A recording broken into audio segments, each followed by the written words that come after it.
دا تسبیح، قلم، ګوشکۍ، عینکې، ګوتمۍ، ساعت، څادر، دسمال که له تا سره ښه ښکاري نو له ما سره هم ولاکې بدې ښکاري. که دا دې خوښ شو زما له لاسه یې مه اخله، ځکه دا ما د ځان لپاره اخیستي دي. لاړ شه او په بازار کې یې وپېره. ټولنیز نزاکتونه په ټوله کې زموږ په فردي او ټولنیز ژوند باندې نهایتاً زیات خپل تاثیر لري. یوه لویه بې نزاکتي چې د ملګرو ترمنځ د خفګان لامل کیږي هغه همدا د ملګري له خوښې او اجازې پرته د هغوی د لاس څیز اخیستل دي.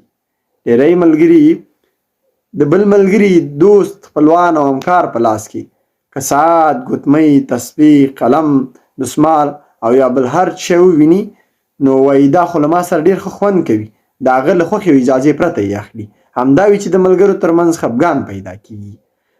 نو ښه دا ده چې دغه نزاکت پام کې ونیسئ او د ملګرو له لاسه د هغوی له خوښې او اجازې پرته شی مه اخلئ.